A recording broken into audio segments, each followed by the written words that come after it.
Good morning everyone. ये हुई ना बात, रिस्पॉन्स ऐसा ही होना चाहिए। आज बहुत ही एनर्जेटिक लग रहे हो। कोई बात है क्या? गेम से आ रहे हो? And this is the power of the students.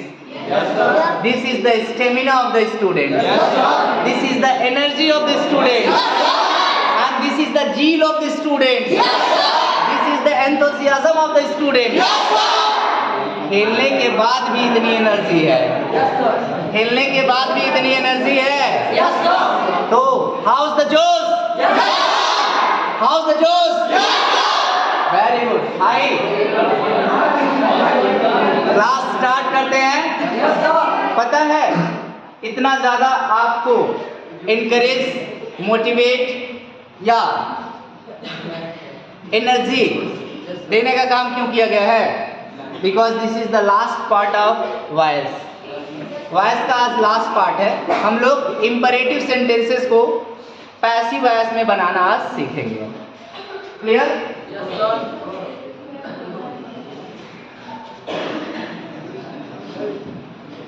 Imperative sentences, imperative sentences. और जो हमारा टॉपिक है वो क्या चल रहा है? वॉइस। यही चल रहा है ना? वॉइस में आज हम पढ़ेंगे इंपरेटिव सेंटेंसेस। इंपरेटिव सेंटेंसेस को जानने, मतलब इसको पैसिव वॉइस में कन्वर्ट करने से पहले हमें जानना होगा इंपरेटिव सेंटेंसेस होते क्या हैं। आपको पता है? Imperative sentences starting with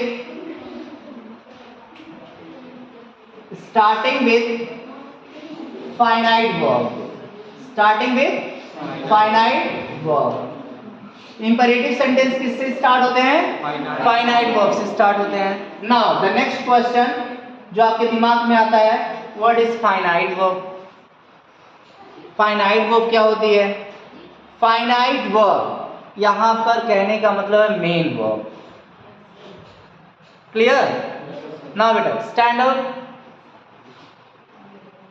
draw the curtain please, draw the curtain please. Okay, very good. Sit back, open your copies everyone, start writing. These are just example I am telling you. ये सब के सब क्या हैं? Examples हैं। यही है imperative sentences. Like imperative sentences की सबसे बड़ी जो पहचान है वो ये है कि इंपरेटिव सेंटेंसेस हमेशा किससे स्टार्ट होते हैं? फाइनाइट वर्ब से स्टार्ट होते हैं। यानी सब्जेक्ट से स्टार्ट नहीं होंगे। क्यों सब्जेक्ट से स्टार्ट नहीं होंगे? उसका रीजन है imperative sentences is a conversation between I and you. मेरे और तुम्हारे बीच की कन्वर्सेशन डेफिनेट सी बात है प्रेजेंट में ही चलेगी। तो टेंस कौन सा रहेगा? हमेशा प्रेजेंट। अब हमारे और आपके बीच की कन्वर्सेशन जब है तो जो भी मुझे कहना रहेगा डायरेक्ट मैं बोलूंगा। जैसे मैं बोला खड़े हो जाओ, stand up, sit down, draw the curtain, clear, open your book, open your copy, start writing. ये सब मैं डायरेक्ट बोल रहा हूं तो कहीं सब्जेक्ट नहीं लगा रहा हूं, आपके लिए यू नहीं यूज कर रहा हूं। सामने यू है तो फिर यू बार बार बोलने की जरूरत क्या है? मेरे सामने आप हो, आपके सामने मैं। तो ये इंपरेटिव सेंटेंसेस जो होते हैं, conversation between I and you always runs in present tense. हमेशा प्रेजेंट टेंस में चलते हैं। स्टार्ट हमेशा किससे होते हैं? हमेशा फाइनाइट वर्ब से स्टार्ट होते हैं। और इनको इनडायरेक्ट बनाने के लिए थोड़ा सा आपको ध्यान देना होगा। और वो ध्यान क्या देना होगा बताते हैं। कुछ रूल्स जानने होंगे। क्या जानने होंगे? रूल्स। थोड़ा सा बड़ा क्लास हो सकता है, ध्यान से समझिएगा। रूल्स क्या होगा? इसमें जो कनेक्टिंग वर्ड होगी, सॉरी माय मिस्टेक, इसमें जो रूल्स है वो रूल्स है बहुत आसान। पहले आसान वाला रूल्स जान लेते हैं, और वो रूल्स ये है कि कोई भी सेंटेंस आ जाए इंपरेटिव का पैसिव वॉइस में बनाने के लिए तो यू आर। अब इंपरेटिव सेंटेंस है तो इंपरेटिव सेंटेंसेस में आते हैं ऑर्डर। क्या आते हैं? ऑर्डर। और क्या आते हैं? रिक्वेस्ट आते हैं। और क्या आते हैं? कमांड आते हैं। क्लियर? और क्या आते हैं? सजेशन आता है। और क्या आता है? एडवाइस। क्या आते हैं? एडवाइस। क्लियर? ये सब आते हैं इंपरेटिव सेंटेंसेस में। अब करना क्या है हमें इंपरेटिव सेंटेंसेस को पैसिव वॉइस में बदलने के लिए? कुछ नहीं करना है, जैसा मीनिंग है उस सेंटेंस का, अगर उस सेंटेंस में ऑर्डर वाली मीनिंग आ रही है, अगर उस सेंटेंस को पढ़ के लग रहा है रिक्वेस्ट किया जा रहा है, अगर उस सेंटेंस को पढ़कर लग रहा है इसमें कमांड किया जा रहा है, या फिर उसमें सजेशन दिया जा रहा है, एडवाइस दिया जा रहा है, क्लियर? तो बस उसी का थर्ड फॉर्म यहां पर लिख देंगे। मान लीजिए मैंने कहा stand up, sit down, draw the curtain, तो कहीं ना कहीं मैं कमांड कर रहा हूं। क्या कर रहा हूं? ऑर्डर तो नहीं कर रहा हूं, कमांड। कमांड और ऑर्डर में थोड़ा सा ही अंतर है। लाइक अगर फादर अपने बच्चे से कुछ कहेंगे तो उनकी टोन डिसाइड करेगी वो रिक्वेस्ट कर रहा है। पहली बात तो अगर प्लीज नहीं लगा है, कोई रिक्वेस्टिंग वर्ड नहीं लगा है, तो वहां पर रिक्वेस्ट तो लगाएंगे नहीं। एक फादर अपने बच्चे को क्या कर सकते हैं? ऑर्डर कर सकते हैं या एडवाइस कर सकते हैं। यही कर सकते हैं ना? कर सकते हैं, नहीं कर सकते हैं? एक टीचर अपने स्टूडेंट को क्या कर सकते हैं? एडवाइस कर सकते हैं, या ऑर्डर कर सकते हैं, या कमांड कर सकते हैं। मैं आपसे रिक्वेस्ट क्यों करूं? क्योंकि इसमें तेरा घाटा, मेरा कुछ नहीं जाता। ठीक? पढ़ने आप आए हो, लेकिन मेरे अंदर ईगो भी नहीं आना चाहिए, because this is not the nature of a teacher. लेकिन अगर जेन्युइन रूप से अगर चीज को हम समझें तो समझने से यही समझ में आता है कि टीचर स्टूडेंट को ऑर्डर करते हैं या गाइड करते हैं, यानी कमांड करते हैं या एडवाइस करते हैं, लेकिन उनसे रिक्वेस्ट करने की चांसेस ना के बराबर। लेकिन जब स्टूडेंट टीचर से कुछ कह रहा है, जब स्टूडेंट किसी टीचर से कुछ कह रहा है, तो वो क्या करेगा भाई? रिक्वेस्ट करेगा, डांटेगा तो नहीं करेगा ना। तो आप करोगे क्या? कुछ नहीं। यू आर, अगर ऑर्डर्ड है, सेंटेंस को पढ़कर लग रहा है कि इसमें ऑर्डर दिया जा रहा है, तो क्या करेंगे? ऑर्डर्ड लिख देंगे।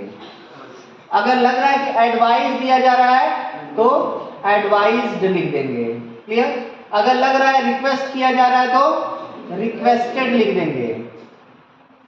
और इतना लिखने के बाद, यानी कोई भी वर्ड का थर्ड फॉर्म लिखने के बाद कनेक्टिंग वर्ड एक टू लगा देंगे। क्या लगा देंगे? टू लगा देंगे। और टू के बाद जो भी पार्ट बच रहा है, यानी जो भी सेंटेंस आपका है इंपरेटिव में, पूरा का पूरा लिख देंगे टू लगा करके। You are ordered to stand up. Clear? You are ordered to sit down. You are commanded to draw the curtain. समझ में आया? You are advised to open your book, या you are ordered to open your book. You are ordered to start writing. बस यही करना है, बहुत simple है। ये तो सबसे इजी तरीका था। अभी इजी बता दिए तो आगे बताने की ज़रूरत क्या?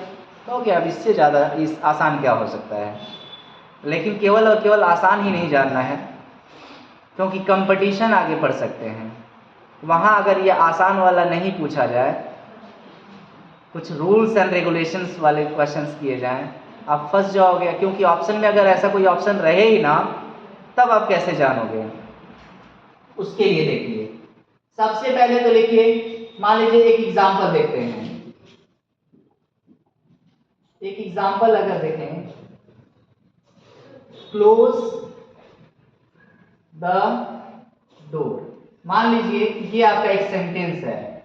सेंटेंस है इंपरेटिव सेंटेंस है, तो इसकी पहचान कैसे हुई कि इंपरेटिव सेंटेंस है? क्योंकि ये स्टार्ट हुआ है फाइनाइट वर्ब से, एंड हुआ है फुल स्टॉप से। Imperative sentence.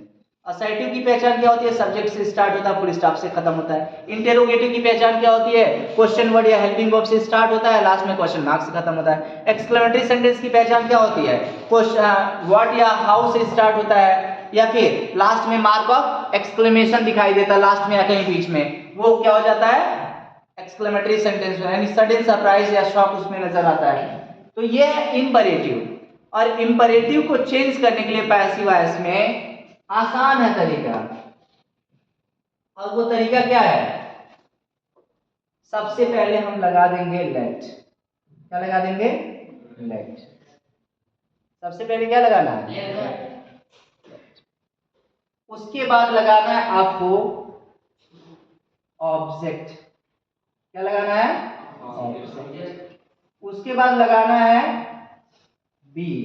उसके बाद लगाना है वर्ब की थर्ड फॉर्म। उसके बाद जो कुछ भी बच रहा है लिख लेना है। यानी अगर इंपरेटिव सेंटेंस आ रहा है, पैसिव वॉइस में कन्वर्ट करना है, तो सबसे पहले आपको क्या लगाना होगा? लेट। फिर लगाना होगा ऑब्जेक्ट। फिर उसके साथ ऐड क्या करना होगा? बी। उसके साथ वर्ब की कौन सी फॉर्म? इतना तो सिद्ध हो गया ना कि चाहे सेंटेंस कोई भी हो, पैसिव वॉइस में वर्ब की हमेशा कौन सी फॉर्म यूज होती है। चलो इसको बनाते हैं। अब इसके अकॉर्डिंग जब इसको चेंज करेंगे तो ध्यान से देखिए, सबसे पहले क्या लगाना है? लेट। तो लेट लिख लेते हैं। ऑब्जेक्ट क्या है? ऑब्जेक्ट कैसे जानेंगे भाई? क्लोज, बंद करो। व्हाट? व्हाट क्या बंद करो भाई? ये ऑब्जेक्ट है कि नहीं है ना? तो लिखेंगे द डोर। उसके बाद इसमें ऐड क्या हुआ है? बी। वर्ब की थर्ड फॉर्म, वर्ब यही है ना, थर्ड फॉर्म क्या हो जाएगा?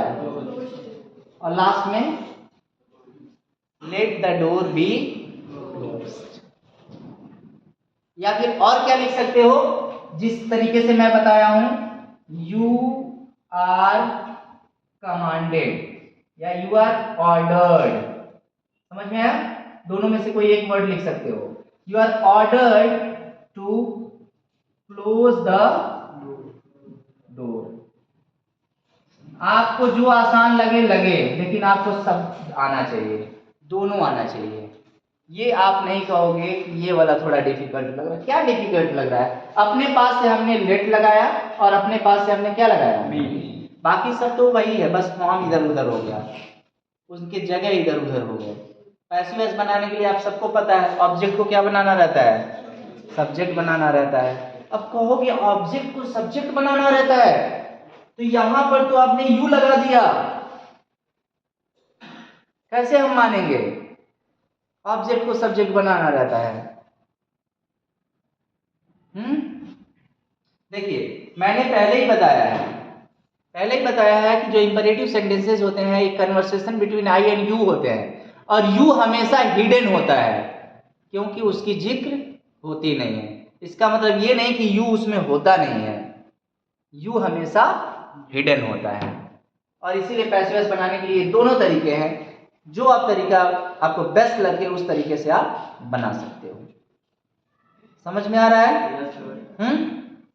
रेस करें ना। नेक्स्ट कुछ ऐसे ही क्वेश्चन आपको देते हैं, आप भी मेरे साथ करते रहिए। लाइक कुछ एग्जांपल में, please close the window. Please close the window. Second, come forward. Come forward. Let का यूज केवल वहीं करेंगे जहां ऑब्जेक्ट रहेगा, जहां नहीं रहेगा केवल you are ordered, you are requested, you are advised, you are commanded के साथ टू लगा करके ऐड कर देंगे, ठीक है ना? Come forward. तीसरा suppose do not pollute, do not pollute the air, do not pollute the। अब इसको जब हम सीखते हैं तो देखिए ध्यान से, यानी इसको जब पैसिव वॉइस में कन्वर्ट हम करेंगे तो क्या होगा, please close the window, please लगा है, क्या लगा है, किसी भी सेंटेंस में अगर आ गया है प्लीज तो उसको बनाने के लिए क्या कर दो, यू आर रिक्वेस्टेड, क्या कर दो, यू आर रिक्वेस्टेड लिख करके टू लिख करके प्लीज को हटा देते हैं और बाकी सब लिख देते हैं। लाइक क्या, प्लीज की जगह लिख दो you are requested, you are requested, और उसके बाद लगा दो टू, और प्लीज की जगह ही लिखे है ना यू आर रिक्वेस्टेड, तब उसको लिखने की जरूरत है नहीं। क्या बचा है, क्लोज द विंडो, कर लोगे, एनी प्रॉब्लम, कोई प्रॉब्लम, हाँ रिक्वेस्टेड की जगह प्लीडेड क्यों नहीं कर सकते हैं, बिल्कुल कर सकते हैं, प्लीडेड भी हम यूज कर सकते हैं, क्योंकि प्लीड करने का मतलब ये रिक्वेस्ट करना ही होता है। कम फॉरवर्ड कैसे बनाएंगे, हाँ, you are ordered, you are ordered या commanded to come forward, clear, you are ordered to come forward या you are commanded to come forward. यहां देखिए, do not pollute the air, negative negative negative, negative जब भी आएगा तो do not से start होगा या नेवर से स्टार्ट होगा। नेगेटिव जब भी आएगा तो या तो डू नॉट से स्टार्ट होगा या नेवर से, डज नॉट कभी नहीं आएगा।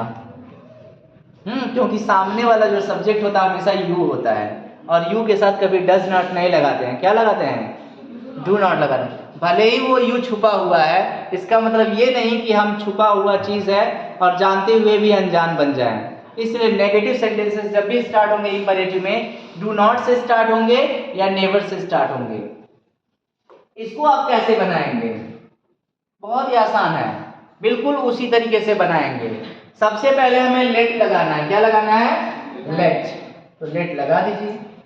उसके बाद हमें क्या करना था, ऑब्जेक्ट लगाना था। ऑब्जेक्ट क्या है, सबसे पहले डू नॉट पोल्यूट, पोल्यूट करने का मतलब क्या, प्रदूषित करो, क्या चीज प्रदूषित ना करो, एयर, यही ऑब्जेक्ट है ना, late the air, late the air. अब नेगेटिव है,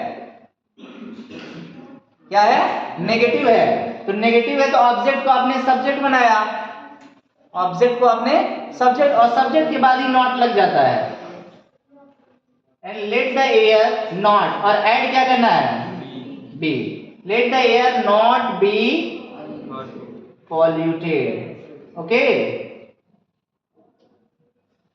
late the air not be polluted, let the air not be polluted. इससे भी आसान तरीका बताएं, बताएं, okay, you are forbidden, you are forbidden, forbidden का मतलब होता है मना करना, फॉरबिडेन का मतलब क्या होता है, यानी फॉरबिड से बना है फॉरबिडेन, थर्ड फॉर्म, तो यू आर फॉरबिडेन, क्या, हाँ, यू आर फॉरबिडेन, किस चीज को, डू नॉट सब हटा दो, ये सब हटा दो, इसी की जगह हमने क्या लगा दिया, यू आर फॉरबिडेन, क्या करने से, टू पोल्यूट द एयर, समझ में आ गया, you are forbidden to pollute the air, आपको एयर पोल्यूट करने से मना किया जाता है, मतलब क्या, एयर पोल्यूट ना करो, यू आर फॉरबिडेन